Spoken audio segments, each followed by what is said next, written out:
Hi, and welcome to a postcard painting process video. Today I'm going to be painting this postcard with a slug cat on it. Hi, my name is Luis Escobar. I'm a storyboard artist on the Simpsons television show. I've been working on the show for over 25 years now, and I'm here to empower you. So today I'm going to be doing something a little different. I usually draw a person, often a female. Today I'm going to be doing something different. This is a video game character.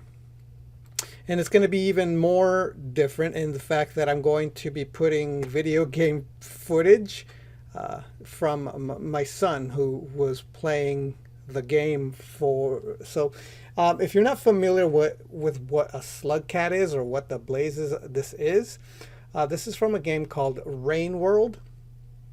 And it's actually an extremely unique, very difficult game. My son has beaten it multiple times, which is an incredible feat considering how completely random and difficult that game is.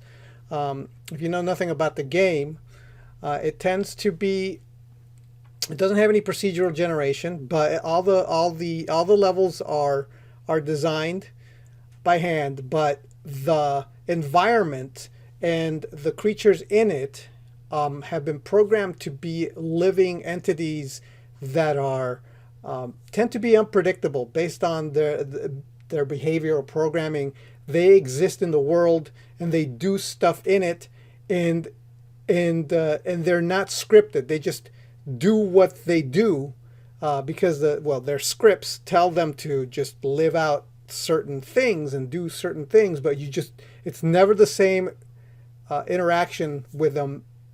They're very strange, and on top of that, the control schemes for the game tend to be tricky to learn. But once you get it, but it's a very complicated. It's extremely bizarre, and it can be very fun. But I don't recommend it if you get frustrated very easily with games. This is one of those games where you have to struggle. It's one of those games where you kind of have to live in it. Like I said, my son beat it because he's got no other responsibilities than to just try to beat the darn game. So that's what this is from. So I will talk about that in a little bit, probably a little bit more about the game as I show you the process. So as I usually do, I decided to do a pencil drawing outside of the video just to try to get an idea as to what I wanted to do. And then I started adding some watercolors and paints and things like that. So I started with the colors, and they tend to be very neutral. So if you look at on the left-hand side, you can see the game being played. The game is being played by my son on his Nintendo Switch. This is just gameplay footage that he's just recorded just because he felt like it. So I asked him if he'd let me use it, and he did. And so here I am. I'm adding shadows on the little slug cat. I'm adding neutral colors in the background before I add the blacks. I wanted to add extreme black. So if you notice in the game on the left there, you could see that the little slug cat is absolutely white, and he sticks out like a sore thumb in this neutral world, like industrial world. So you could really see him running around being crazy.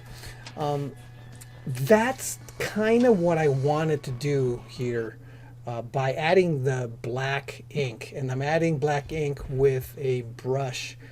One of my favorite busted up ink brush. It's all bent and out of control and bent out of shape, and it barely works, but I love using it. I don't know why. Like it just works so well for me.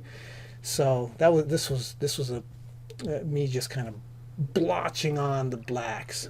Usually I use brush pen, but this time I used just a straight up brush. And here I am, like I said, I wanted to get that crazy contrast. Now, if you notice that in the game, the the slug cat turned pink. You could have lots of different slug cats. On the DLC, you can have a lot of different slug cats. This pink one actually has a tendency, has the power to blow up. So I wanted to capture some of that contrast from the game. So I did the neutral colors in the back, and notice that the neutral colors just aren't popping. Now once I put the blacks in, you couldn't even see the neutral colors. So I actually went in, and I'm going to have to go back in and add shadows and a little bit more form. Now if you notice that the slug cats in the game, they don't have any textures or anything inside their bodies. They're just very simple graphic shapes, but there are small little vignette paintings that kind of tell a story in the game, and those little vignettes, they do flesh out the look of the slug cats more. So I was looking at those when I drew mine, and I borrowed some of the aesthetic from them, where they added a little bit of detail inside for the slug cats to kind of show what their bodies looked like a little bit more. So that's what I'm doing here. I'm adding some of that dimension on the slug cat, so you could at least see some of it. I really wanted to just keep it as graphic and simple as possible, but I realized that in order to actually draw the character holding the spear and seeing his little hands and seeing his little arms and seeing the spear, I couldn't leave it detail-less in the body in the center.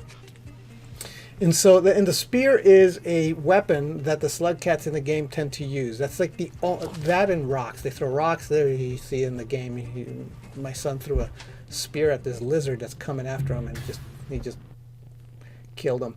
Yeah, the game is absolutely brutal. Like these things, they have a mind of their own, and they'll come at you, and they'll do stuff that's absolutely unpredictable. But so I'm fleshing out here the details that I thought needed finessing. Like I wanted the vines in the background to be a little bit thinner, to feel a little bit more like in the game. You see that there's like, in this particular place, there's chains, but a lot of times there's just kind of hanging vines and things like that. And I wanted to get that. I wanted to get that kind of like industrial kind of a look. And yeah, the perspective's all wonky in here too. It's inconsistent. I didn't put a perspective grid. I just wanted to play with the perspective, and even if it was off, I was like, okay, if it's off, I don't care. It's just gonna be like just weird. Like there's something kind of unsettling sometimes when you play the game. So you wanted that. So yeah, I play it co-op with my son, and he's been dragging me through to the end game, because I don't even know how it's possible that for him to have figured out how to get to the end, because it's so convoluted. But that's my painting. So thanks a lot for watching. I hope you liked it, and I'll talk to you next time. Bye. So I'm happy to announce that I now have a new drawing lesson called Drafu Guide to Sketching and Gesture Foundations. It's the beginning of the level 2 information that people have been asking me for the drawing website, which will teach you where to start drawing, what to draw when you draw, how to draw from observation, how to draw from imagination, how to draw what you envision, and how to discover what you ought to envision if you don't have anything specific in mind. So if you find any of this interesting, you could follow the link that you see, or you can go to thedrawingwebsite.com, look under level 2, and you'll find a link there.